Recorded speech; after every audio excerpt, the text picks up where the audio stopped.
பிரசங்கி புஸ்தகம் 1ஆம் அதிகாரம் 2ஆம் வசனமும் 14th வேர்ட்ஸும்.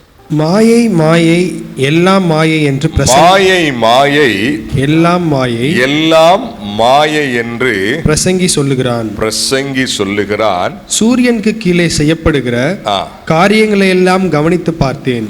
இதோ இதோ எல்லாம் மாயையும், இதோ எல்லாம் மாயையும் மாயையும் மனதுக்கு சஞ்சலமுமாயிருக்கிறது இருக்கிறது. மாயை மாயை எல்லாம் மாயை. சூரியனுக்கு கீழே செய்யப்படுகிற காரியங்கள் எல்லாம் மாயையாயிருக்கிறது. இதோ எல்லாம் மாயையும் உள்ளத்திற்கு சஞ்சலமுமாய் இருப்பதை பார்க்கிறோம். மாயை என்றால் சிறிது நேரம் மட்டுமே உண்மை போல அல்லது சத்தியமானது போல இருப்பதை நாம் அறிந்திருக்கிறோம். உண்மையானது போல கொஞ்சம் ஒரு ஷோ காட்டிவிட்டு, அதாவது ஒரு காட்சியை காட்டிவிட்டு அங்கே இருந்து மறைந்து விடுகிற ஒன்றுதான் மாயை.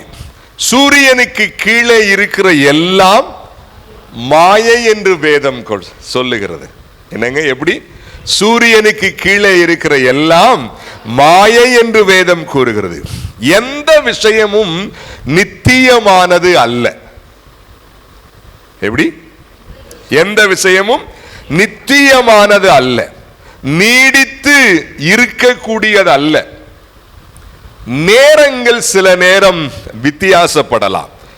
சில வினாடிகள், சில நிமிடங்கள், சில மணி நேரம், சில நாட்கள், சில மாதங்கள், சில ஆண்டுகள், அவ்வளவுதான்.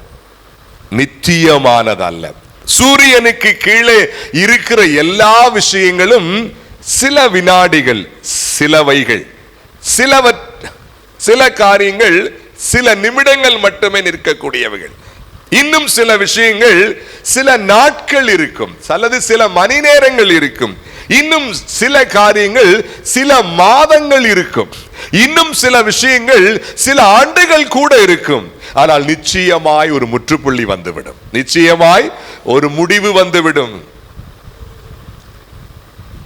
எதுவுமே நித்தியமானது அல்ல. பாருங்கள், ஆதியாகமத்திலே ஆரம்ப காலங்களிலே ஆதாமில் இருந்து சில ஆண்டுகள் வரைக்கும் உலகத்தின் ஜனங்கள் நூற்றுக்கணக்கான ஆண்டுகள் என்ன செய்தார்கள்? வாழ்ந்தார்கள். ஒரு நீடித்த ஆண்டுகளை போல இருந்தது. ஆனால் ஒரு நாள் அவர்கள் மரித்துத்தான் போனார்கள். ஒருவேளை 1000 ஆண்டுகளா, ஏன் இந்த பூமி உண்டாகி பல ஆண்டுகள் ஆனதாய் ஆராய்ச்சியாளர்கள் சொல்லுகிறார்கள். பல கோடி ஆண்டுகள் ஆனதாக. உண்மையாய் இருக்கக்கூடும். ஆதியிலே தேவன் வானத்தையும் பூமியும் சிருஷ்டித்தார். ஆதியிலே, எந்த ஆதி என்று சொல்லி நமக்கு தெரியாது. ஆதியிலே என்று சொன்னால் மிக மிக மிக மிக முன்பதாக, அது மேபி சில 1000 ஆண்டுகளுக்கு முன்பதாக இருக்கலாம், அல்லது சில கோடி ஆண்டுகள் முன்பதாக இருக்கலாம். ஆனால் அந்த பூமியும் ஒரு நாள் அழிந்து போக போகிறது. அதாவது அந்த முந்தின பூமி அழிந்து புதிய பூமி உண்டாக போகிறது. நித்தியமே கிடையாது, நித்தியமே. இந்த சத்தியம், இந்த உண்மை ஆண்டவரை அறியாதவர்களுக்கு இருப்பதில்லை. ஆண்டவரை அறியாதவர்களுக்கு இருப்பதில்லை. சிலருக்கு மட்டும் ஆச்சரியப்படும் விதமாக அத்திப்பூத்தார் போல ஆண்டவரை அறியாதவர்களிலே சிலருக்கு மட்டும் இந்த உணர்வு இருப்பதை நாம் பார்த்திருக்கிறோம். இந்த வாழ்க்கை நித்தியமானதல்ல. ஒரு நாள் இந்த உலகத்தை விட்டு நாம் என்ன செய்ய வேண்டும்? மறைந்து விட வேண்டும் என்பதாய் சிலருக்கு, ஆண்டவரை அறியாதவர்களுக்கு இருப்பதை நாம் பார்த்திருக்கிறோம். ஆனால் ஆண்டவரை அறிந்தவர்களுக்கு கூட, ஆண்டவரை அறிந்தவர்களுக்கு கூட, மீட்கப்பட்ட ஆணுடைய பிள்ளைகளுக்கு கூட இந்த சத்திய அறிவு, இந்த சத்திய உணர்வு இல்லாதிருப்பது ஆச்சரியத்திலும் ஆச்சரியம். ஆச்சரியத்திலும் மாயைக்கு அடிமைகளாய், மாயையான விஷயங்களுக்கு அடிமைகளாய் அநேக கிறிஸ்தவ மக்கள் ஏதோ இந்த உலகத்தில் நித்தியமாய் இருக்க போவது போல அநேக கிறிஸ்தவ மக்கள் கூட மாயைக்கு அவருடைய வாழ்க்கையை விட்டு கொடுத்தவர்களாய் இருப்பது, அதுவும் கர்த்தரை அறியாதவர்களை விட மிகவும் மட்டகரமாய் இருப்பது உள்ளத்திற்கு வேதனையாய்த்தான் இருக்கிறது. உள்ளத்திற்கு வேதனையாய் இந்த முடிந்து போகிற உலகத்தின் மீது, இந்த மாயையான உலகத்தின் மீது அதிக மோகம் கொண்டவர்களாய், அதிக ஈடுபாடு கொண்டவர்களாய், ஆழ்ந்த ஈடுபாடு உள்ளவர்களாய் மீட்கப்பட்ட தேவ பிள்ளைகள் கூட இந்த உலகம் மாயையானது என்ற அறிவை, என்ற சத்தியத்தை கேட்டவர்கள் கூட அப்படி இருப்பது ஆச்சரியத்திலும் ஆச்சரியம். விளைவு என்ன? ஆரோக்கிய கேடு. ஆரோக்கிய கேடு. உள்ளத்திலே மன அழுத்தம், உள்ளத்திலே சோர்வு, மந்த நிலை, சாதிக்க முடியாமை. எப்படிங்க? சாதிக்க முடியாமை, தோற்றுக்கொண்டே இருக்கிற வாழ்க்கை. எப்படி? தோற்றுக்கொண்டே இருக்கிற வாழ்க்கை, வெற்றியற்ற நிலை, ஆசீர்வாத இழப்பு. யாருக்கு? தேவ பிள்ளைகளுக்கு. இந்த மாயை என்ற இந்த சத்தியத்தை அறிந்தும் கேட்டும் இந்த அழிந்து போகிற பூமியின் மீது, பூமியின் காரியங்கள் மீது ஆழ்ந்த ஈடுபாடும் ஆழ்ந்த ஒரு பற்றுதலும் உடையவர்களாய் இருப்பவர்களுக்கு இப்படிப்பட்ட விளைவுகள் ஏற்படுகிறதை பார்க்கிறோம். ஆண்டவரை அறியாதவர்களுக்கு மொத்தமான கேடு ஒன்று காத்திருக்கிறது. அது எது? அக்கினிக்கடல். இந்த உலகத்திலே அந்த மக்களுக்கு பாவம் என்றால் அதை வித்தியாசம் பார்க்க தெரியாத நிலை. அவர்கள் அந்த வழியிலே சென்று கொண்டே இருக்கிறார்கள். முடிவு அவர்களுக்கு என்ன? நித்திய அழிவு, இல்லையா? அக்கினி கடல். ஆனால் தேவ பிள்ளைகளுக்கு அவர் இடையிடையே சிட்சித்துக் கொண்டே இருக்கிறார். எதற்காக? அழைக்கப்பட்ட நோக்கத்தை மறக்கும் போது, வேத சத்தியத்தை உணராதிருக்கும் பொழுது அவனுடைய சிட்சை வந்து கொண்டே இருக்கிறது.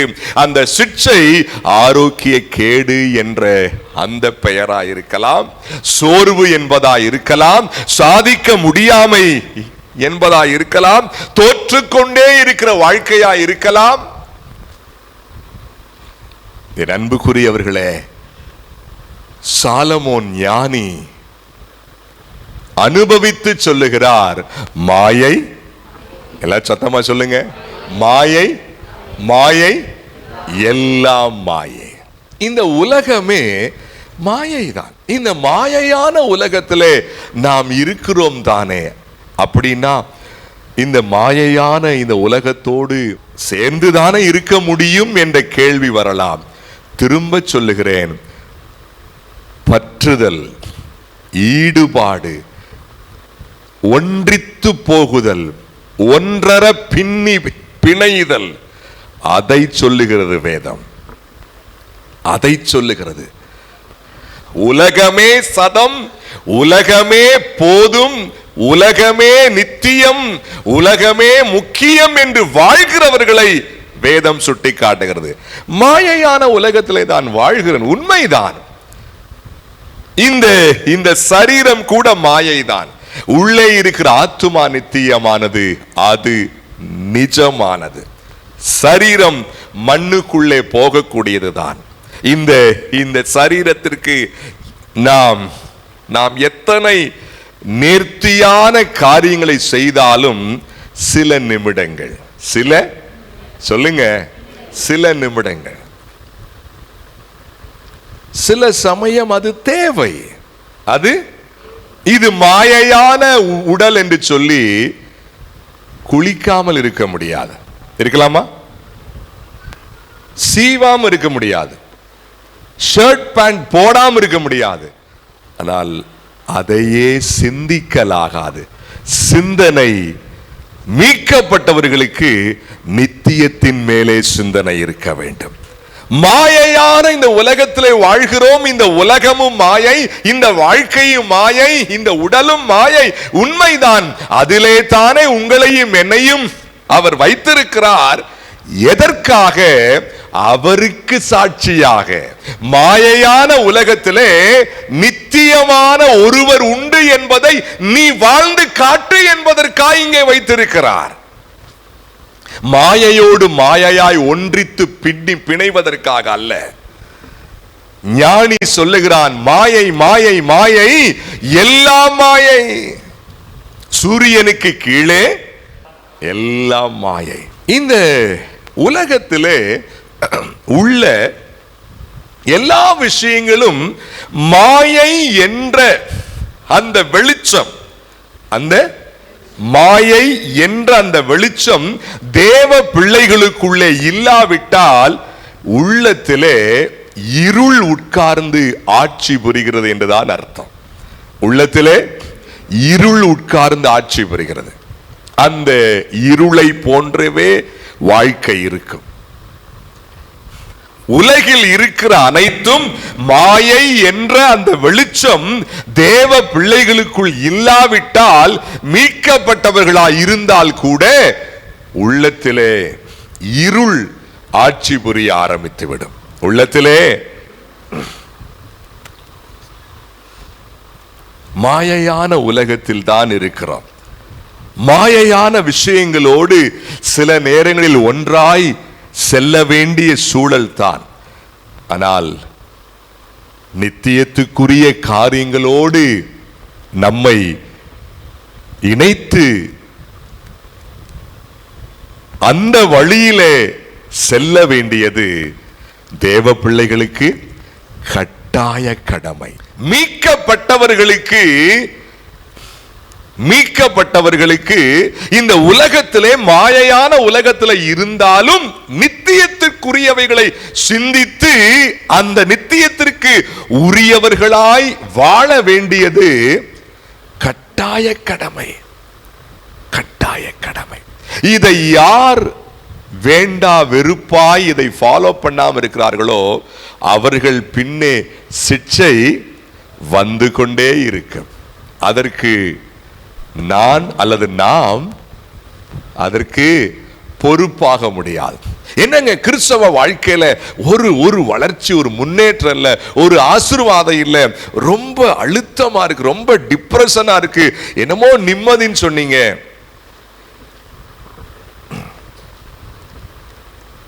மாயையை போல வாழ்ந்து கொண்டிருந்தால்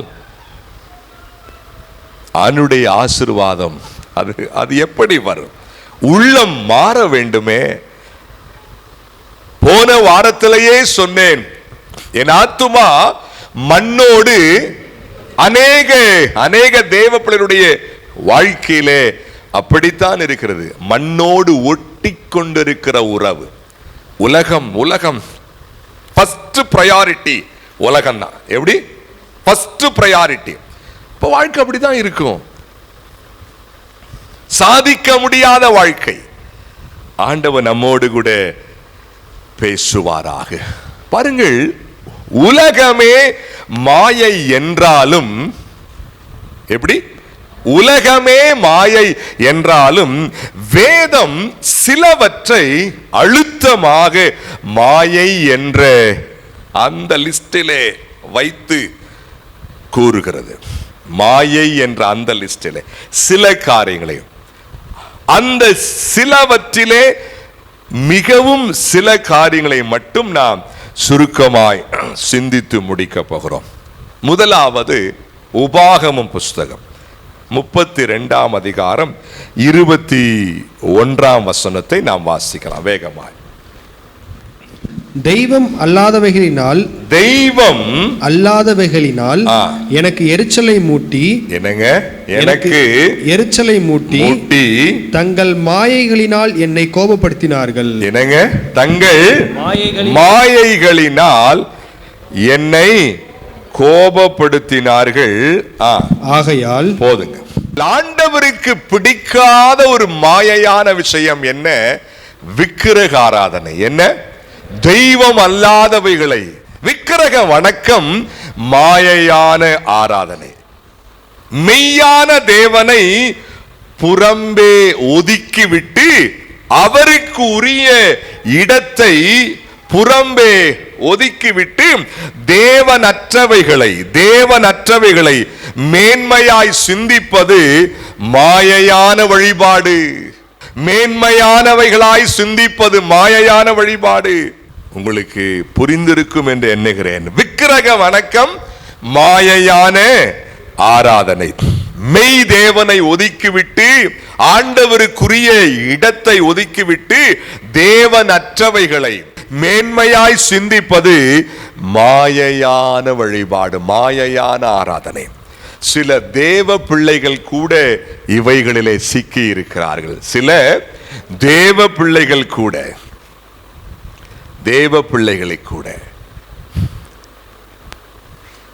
ஆண்டவரால் மீட்கப்பட்ட அநேகர் சில நேரம் நேரடியான விக்கிரக ஆராதனையிலே ஈடுபடுவதில்லை. ஒருவேளை நேரடியாய் இப்படி செய்யாவிட்டாலும் உலகத்தின் அநேக காரியங்களை விக்கிரகமாய் மாற்றி ஆண்டவருக்கு கோபத்தை உண்டாக்கி கொண்டிருக்கிறார்கள். கோபத்தை. முதலாவது அவர்களையே விக்கிரகமாக்கி கொண்டிருக்கிறார்கள். அநேகர் அவர்களையே, தன்னை ஒரு பொருட்டாய் சிந்திக்கிற ஒரு தேவ பிள்ளை தேவஸ்தானத்திலே அவரை வைக்கிறான். அது ஆணோ பெண்ணோ, தன்னை ஒரு பொருட்டாய், பெருமையாய், ஆணவமாய், எல்லாவற்றிலும் பிறரை விட நான் பெரியவன் பெரியவள் என்ற அந்த உணர்வு இருந்து கொண்டே இருக்கிற ஒருவர் விக்கிரக ஆராதனை செய்கிறார்கள். டு செல்ஃப், அவர்களுக்கு விக்கிரக ஆராதனை செய்கிறார்கள். அந்த அறிவு இருப்பதில்லை. அது மாயையான வழிபாடு, மாயையான குணம். அதை சிந்தித்து சிந்தித்து தேவனுக்கு கோபத்தை உண்டு பண்ணி கொண்டிருக்கிறார்கள். ஜெபம் இருக்கலாம், வேத வாசிப்பு இருக்கலாம், வேத தியானம் இருக்கலாம், ஊழியம் இருக்கலாம், காணிக்கை இருக்கலாம், அநேக ஆண்டுகள் உண்டான மீட்பின் வாழ்க்கை இருக்கலாம், ஒரு நல்ல கிறிஸ்தவ சூழல் இருக்கலாம். ஆனால் ஆண்டு கணக்கிலே பெருமையான உணர்வு, பொருட்டா எண்ணுகிற உணர்வு இருக்க இருக்க விக்கிரக ஆராதனை செய்து கொண்டிருக்கிறார்கள். விக்கிரக ஆராதனை. அவர்களையே அவர்கள் வணங்கி கொண்டிருக்கிறார்கள். தன்னை பொருட்டாய் சிந்திக்கிற ஒருவன் அதைத்தான் செய்கிறான்.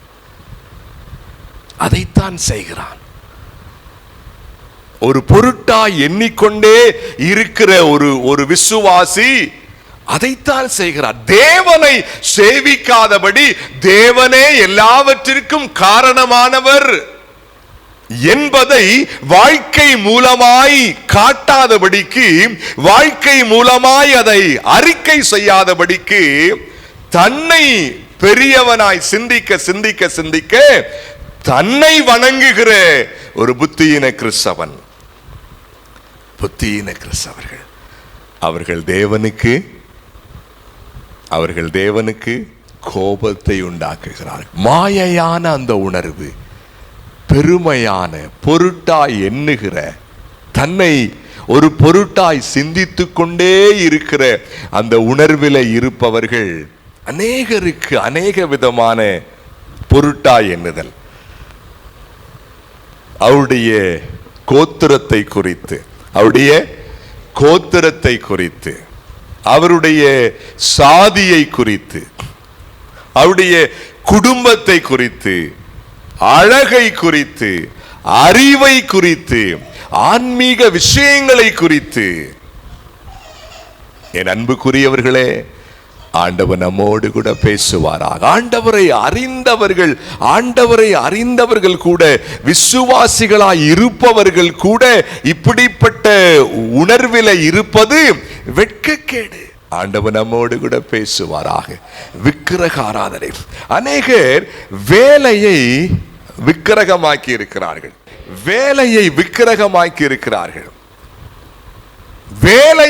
பார்த்து இரண்டு கைகளை கூப்பி கும்பிடவில்லையே ஒழிய வேலையை வாழ்க்கையின் மூலமாய் ஆராதித்துக் கொண்டிருக்கிறார்கள்.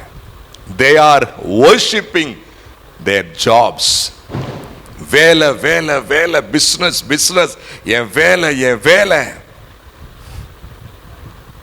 அநேகர் குடும்பத்தை விக்கிரகமாய் மாற்றிக் கொண்டிருக்கிறார்கள்.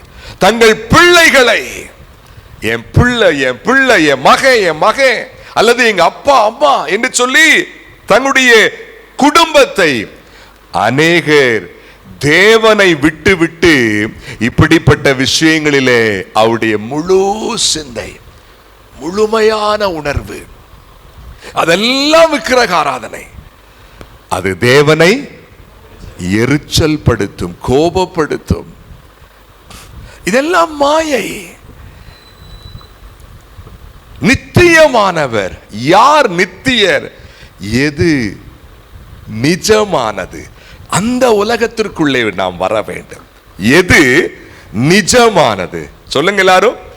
எது நிஜமானது? எந்த விஷயம் நித்தியமானது? அதற்குள்ளே வர வேண்டும். அநேகருக்கு அந்த புத்தி இருப்பதில்லை. என் ஆத்துமா மண்ணோடு ஒட்டி கொண்டிருக்கிறது என்று எஸ்ரா உணர்ந்து சொன்னான். அநேகருக்கு உணர்வில்லாமல் வாழ்க்கையின் மூலமாய் அதை காட்டிக் கொண்டிருக்கிறார்கள். எஸ், என் ஆத்துமா மண்ணோடு தான் இருக்கிறது, எனக்கு உணர்வு வராதுங்க என்று வாழ்க்கையின் மூலமாய் அதை காட்டிக் கொண்டிருக்கிற அநேகர். ஆண்டவர் எல்லாவற்றையும் பார்த்து கொண்டுதான் இருக்கிறாரே. ஆண்டவர் எல்லாவற்றையும்.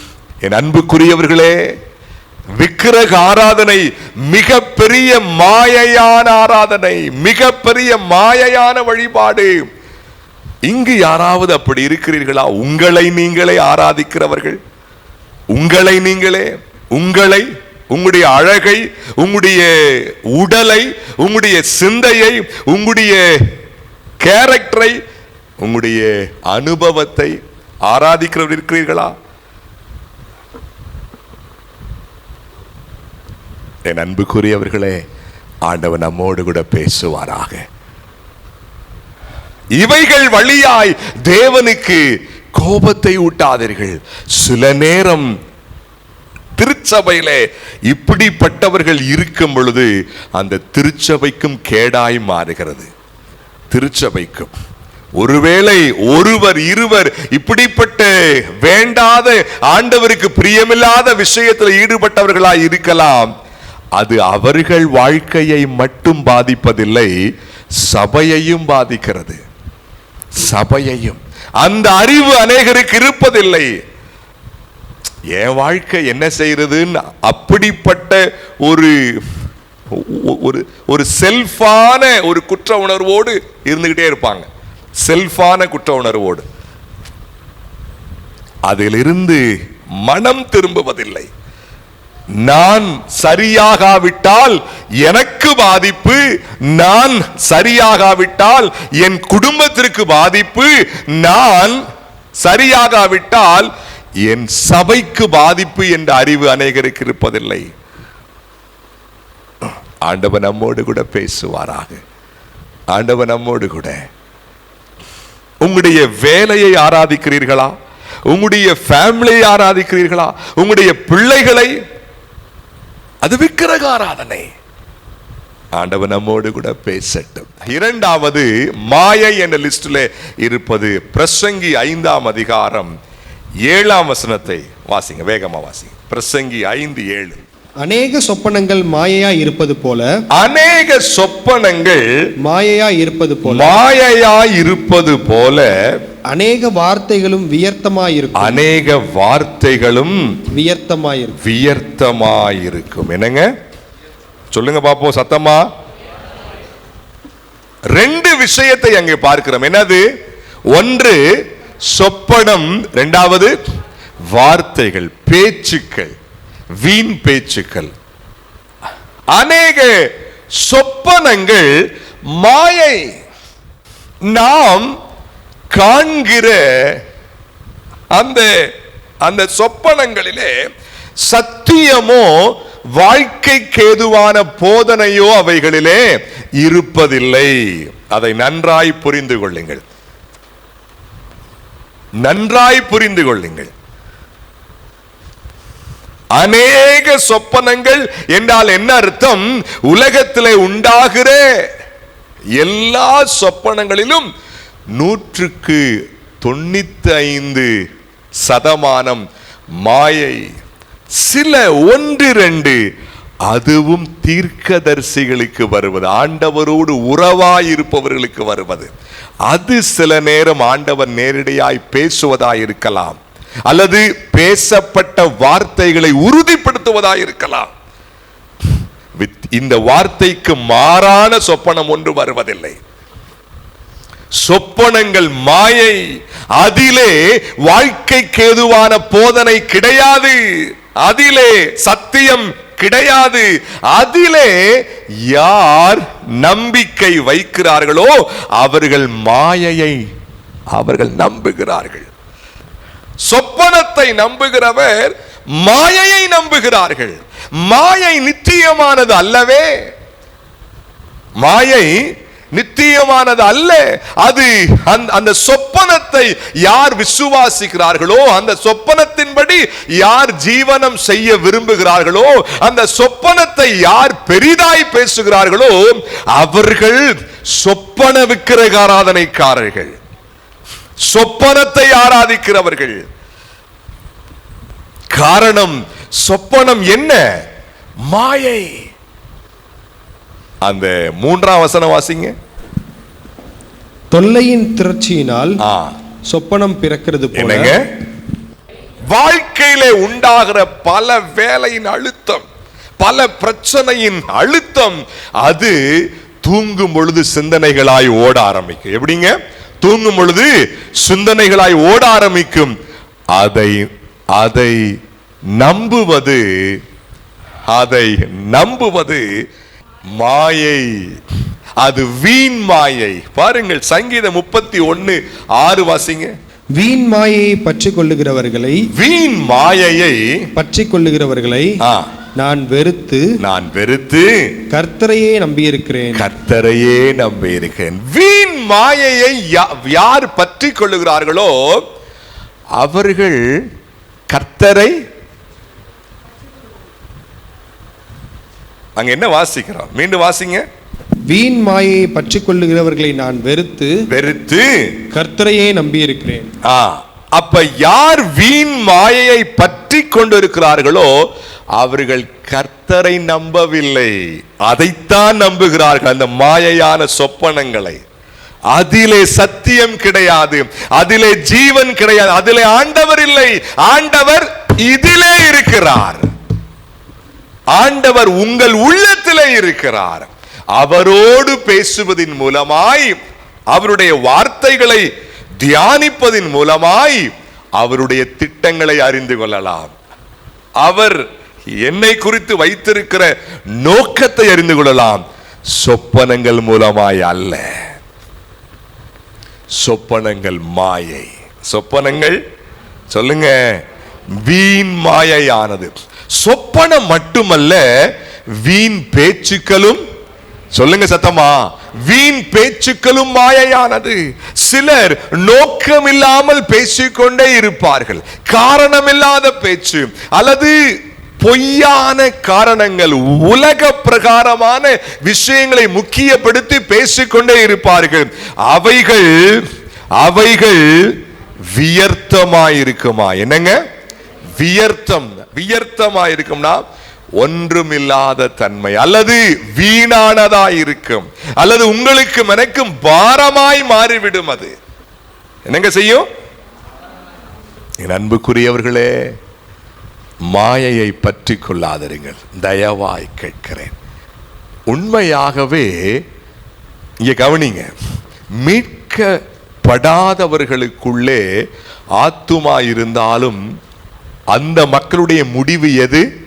அக்கினி கடல். மீட்கப்பட்டவர்களாகிய நீங்களும் நானும் நிஜமானவர்கள். ஏன்? இந்த சரீரம் ஒளிந்து போனாலும் நமக்கு ஒரு புது சரீரம் கிடைக்க போது. ஆத்துமா உள்ளே இருப்பது நித்தியமானது. அந்த நித்தியமான ஆத்துமா தேவனோடு கூட நித்தியமா இருக்க போகிறது. இது நிஜம். இப்படி நித்தியத்திற்கு உரியவர்கள் மாயை மேலே பற்றுதலா இருப்பது எத்தனை வேதனையான விஷயம். ஆமாவா இல்லையா? ஆண்டவர் நம்மோடு பேசுவாராக. அடுத்ததாக அதே பிரசங்கி புஸ்தகம் லாஸ்ட் அதிகாரத்தை எடுத்துக்கோங்க. பிரசங்கி 11th chapter. வாலிபனே, உன் இளமையிலே சந்தோஷப்படு. உன் வாலிப நாட்களிலே உன் இருதயம் உன்னை பூரிப்பாக்கட்டும். உன் நெஞ்சின் வழிகளிலும் உன் கண்ணின் காட்சிகளிலும் நட. ஆனாலும் இவைகள் எல்லாவற்றின் நிமித்தமும் தேவன் உன்னை நியாயத்திலே கொண்டு வந்து நிறுத்துவார் என்று அறி. நீ உன் இருதயத்திலிருந்து சஞ்சலத்தையும் உன் மாம்சத்திலிருந்து தீங்கையும் நீக்கி போடு. இள வயதும் வாலிபமும் மாயையே. என்னங்க? இள வயதும் வாலிபமும், சொல்லுங்க சத்தமா எல்லாரும். இள வயதும் வாலிபமும் மாயை. வேதம் அநேக விஷயங்களை மாயை என்று போதிக்கிறது. சிலவற்றை மட்டும் நாம் தியானித்துக் கொண்டிருக்கிறோம். ஒன்று, விக்கிரக ஆராதனை. தேவனுடைய இடத்திலே நாம் வைத்திருக்கிற எதுவும் விக்கிரக ஆராதனை, அதெல்லாம் மாயை. அந்த மாயையை பற்றி கொண்டிருக்க கூடாது. சில நேரம் நம்மையே நாம் விக்கிரகமாய் மாற்றிக் கொண்டிருப்போம். நம் எண்ணங்களை, நம் ஒழுக்கத்தை கூட விக்கிரகமாய். என்னை போல யாரும் ஒழுக்கம் கிடையாதுங்க. அது மாயையான விக்கிரக ஆராதனை. அழுக்கும் நீதியுமான கந்தைகள் அவைகள். வேலையை விக்கிரகமாக்கி, குழந்தைகளை, குடும்பத்தை, பிசினஸை, இன்னும் பல காரியங்களை விக்கிரகமாக்கி, அதெல்லாம் மாயை. அதிலே பற்றி கொண்டிருக்க கூடாது ஒரு விசுவாசி. அடுத்து சொப்பனங்கள் மாயையானது. அடுத்து வீண் பேச்சுக்கள் மாயையானது. அடுத்து வாலிபம், இள வயது, வாலிப முறுக்கு, வாலிப பலன், வாலிபத்தில் இருக்கிற அந்த திடகாத்திரம், இவைகள் எல்லாம் மாயை. இவைகள் எல்லாம் கவனிங்களேன். வாலிப காலத்திலே, இள வயது காலத்திலே இப்படிப்பட்ட இந்த வாலிபம் சார்ந்த விஷயங்கள் மேலே பயங்கர ஈடுபாடாய் இருப்பவர்கள் வாலிப பருவம் கடந்த பிறகு கூட அதில் ஈடுபாடு காட்டுகிறார்கள். அது வெட்கக்கேடு. வாலிப பிராயம் எனக்கு முடிந்து விட்டது, இனி நான் பக்குவமாய் இருக்க வேண்டும், என் பேச்சு, என் பிஹேவியர் ஒரு மெச்சூர்டாய் இருக்க வேண்டும் என்ற உணர்வில்லாமல் தன்னை வாலிபனாக, வாலிப பிள்ளையாய் சிந்திக்கிற அநேகர் உண்டு. என்ன? வாலிப முறுக்கு, வாலிப சிந்தனை, வாலிப பார்வை, வாலிப பேச்சு. வெட்கமில்லாத மக்கள், வெட்கமில்லாத மக்கள். வாலிபமும் இள வயதும் மாயை. அதை உணர வேண்டும். அப்ப அப்ப அப்ப எங்களை சோர்வாவே சிந்திக்க சொல்றீங்களா? அப்படியா சொல்லுது வேதம்? அந்தந்த காலத்திற்குரிய பலன் உண்டு நிச்சயமாய். எப்படிங்க? அந்தந்த காலத்திற்குரிய பலன், சத்துவமான உணர்வு நிச்சயம் உண்டு. உலக சிந்தனைக்குள்ளே மூழ்காதீர்கள். அதுதான் இங்கே போதனை. எப்படிங்க? உலகத்தின் சிந்தனைக்குள்ளே பாருங்கள். சங்கீத புஸ்தகம் 24:4 வாசியுங்கள் வேகமாய். சீக்கிரம் வாசிங்க. சங்கீதம் 24:4. 683வது பக்கம். கைகளில் சுத்தமுள்ளவனும் இருதயத்தில் மாசில்லாதவனுமாயிருந்து தன் ஆத்துமாவை மாயைக்கு ஒப்புக்கொடாமலும்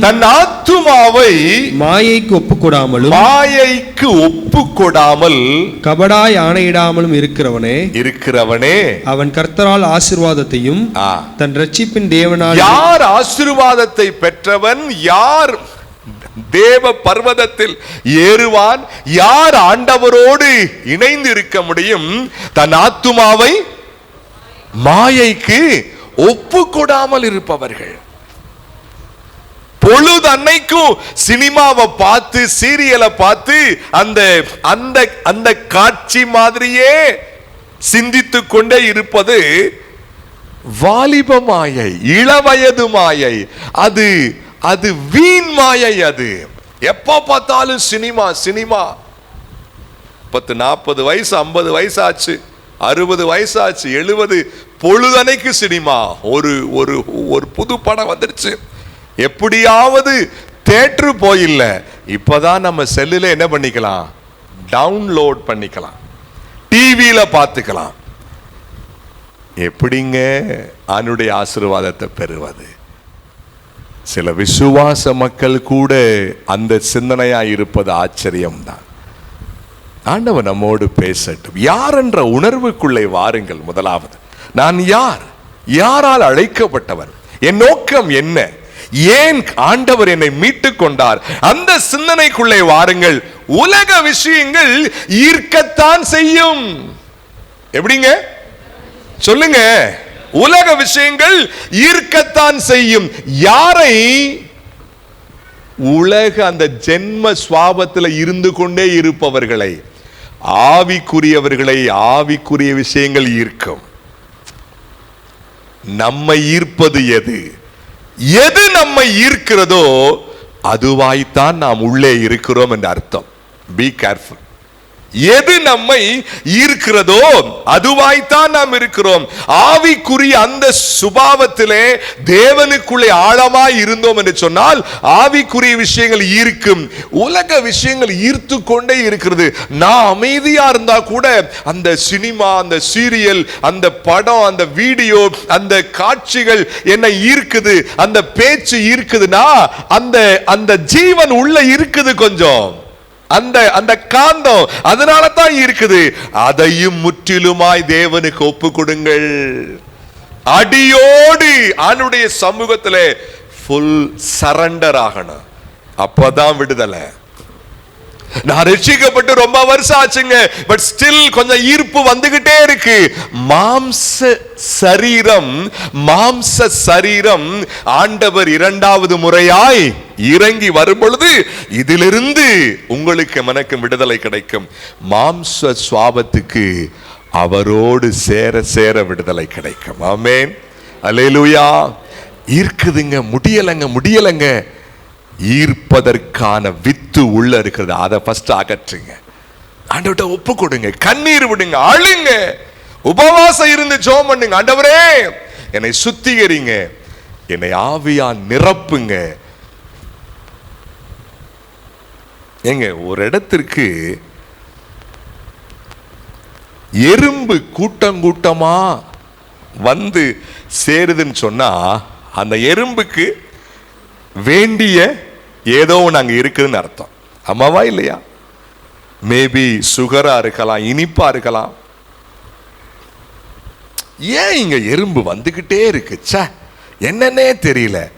அப்படி பேசுறதுல முக்கியம் இல்ல, அதற்குரியவைகளை எடுத்து போட்டாலே எறும்பு என்ன செய்யாதங்க, மொக்கிது. உள்ளத்தை போட்டு உலக விஷயம் மொச்சுக்கிட்டு இருக்கு. ஏன்? அதுக்குரிய விஷயம் உள்ள இருக்கு. அதை அகற்றுங்க. எப்படி அகற்றுவது? சரணடைங்க, ஆண்டவர்கிட்ட சரண்டர் ஆகுங்க, தேவ பிரசன்னத்தில் விழுந்து கிடங்க. என் ஆத்துமா மண்ணோடு உம்முடைய வசனத்தின்படி என்னை அழுங்க ஆண்டவர்கிட்ட. இருதயம் உடைக்கப்படட்டும். இருதயம் என்ன செய்யட்டும்?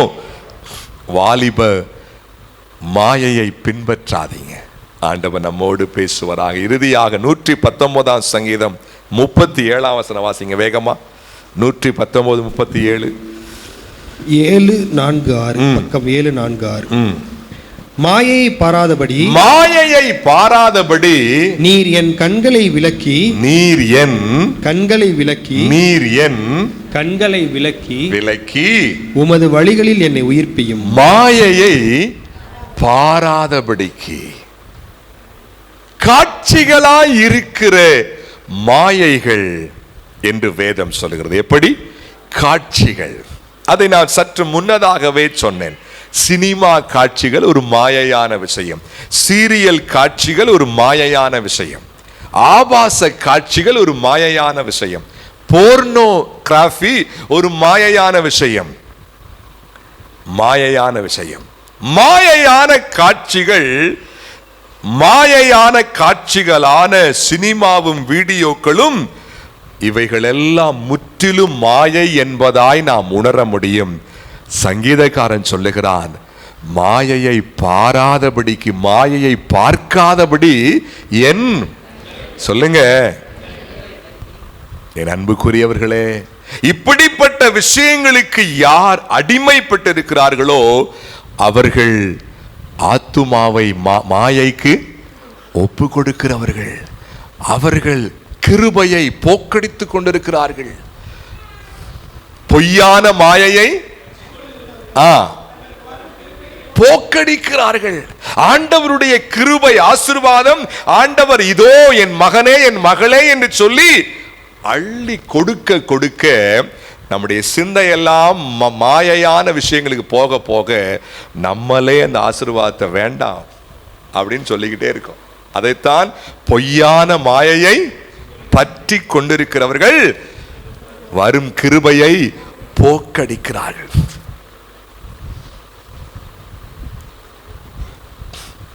என் அன்புக்குரியவர்களே, ஆண்டவர் நம்மோடு கூட பேசட்டும். சினிமா பார்க்கலாமா கூடாதா? எவ்வளவு மௌனம் தெரியுமா? சினிமா போன வாரங்களிலே நான் சொன்னேன், சினிமா என்னது? பாவத்தின் தாயை போன்றது சினிமா. அஃப்கோர்ஸ் சினிமாவாலே பாவம் உண்டானதல்ல, பிசாசாலே உள்ளே வந்தது. உள்ளே இருக்கிற பாவத்தை தூண்டுகிற வேலையை சினிமா செய்கிறது, பாவ உணர்ச்சிகளை தூண்டுகிற வேலை. ஆகவே தான் முதிர்ந்த தேவதாசர்கள் என்ன சொன்னார்கள்? சினிமா என்பது என்ன? சின்மாவா. சினிமாவை பார்த்துவிட்டு அந்த சினிமா பாடலை சிந்தைக்குள்ளே ஓட விடுகிறவர்கள் அவரோடு உன்னதத்திலே உட்காரவில்லை, அவனோடு உட்கார்ந்து இருக்கிறார்கள். யாரோடு? சாத்தானோடு. சினிமா பாடல் நல்லா இருக்குங்க. என்னங்க, எப்படி இருக்கு? நல்லா இருக்குங்க, நல்ல ராகங்க, நல்ல இசை. நம்ம கிறிஸ்தவத்துல கூட அப்படி இசை இல்லைங்க. எனக்கு இசைனா ரொம்ப பிடிக்குங்க. என்னங்க, இசைனா ரொம்ப பிடிக்குங்க. நான் சினிமாவை பார்க்க மாட்டேன், சினிமா வார்த்தைகளை கூட கேட்க மாட்டேன், அந்த இசையை ரசிப்பேங்க. அனல் எனக்கு பிடிக்கும்னு தீக்குள்ள போய் பொத்துன்னு விழுவோமா? யோசிச்சு பாருங்க. அனல் எனக்கு ரொம்ப பிடிக்குங்க. அப்பயோ அந்த அந்த அந்த குளிருக்கு அனல் நல்லா இருக்குங்கன்னு சொல்லி தீ மூட்டப்பட்ட இடத்துல போய் தீக்குள்ளேயே உள்ள உட்காருவோமா? அந்த வேலையை தான் செஞ்சுட்டு இருக்கோம். அந்த வேலையை தான். எங்க சினிமா பாட்டு காதுல விழுகுதுங்க. என்ன செய்துங்க? சினிமா பாட்டு காதுல காதுல காதுல விழுகும். சினிமா பாட்டு மட்டும் விழல, எல்லாமே விழுந்துட்டு தான் இருக்குது. உங்களுக்கு தெரியுது, சில காதுல விழுகிற சிலவற்றை பின்பற்ற கூடாதுன்னு உங்களுக்கு தெரியுது. சினிமா பாட்டு மட்டும் விழுந்தா அதுல ஏன் சிந்த போகுது? உள்ளே அதற்குரிய வித்து இருக்குது, அதனால தான் ஈர்க்குது. நல்லா இருக்கு, நல்லா இருக்கு. என் அன்புக்குரியவர்களே, எறும்புகள் கூட சில நேரம் இனிப்பை தேடிதான் வரும். எது சொல்லுங்க? எறும்புகள். நாம் பார்க்கிற சின்ன சின்ன எறும்புகள். ஈக்கள், ஈ இருக்கு இல்லையா, அது என்ன செய்யும்? அருவருப்புலையும் உட்கார்ந்துட்டு நம்ம சாப்பிட்றப்பையும் நம்ம சாப்பாட்டுலையும் வந்து உட்காரு. ஈக்கள். புரியும் என்று நினைக்கிறேன். ஆண்டவர் நம்மோடு கூட பேசட்டும். உணர்ந்து வாழுவோம். மாயையை பாராதபடிக்கு என் கண்களை.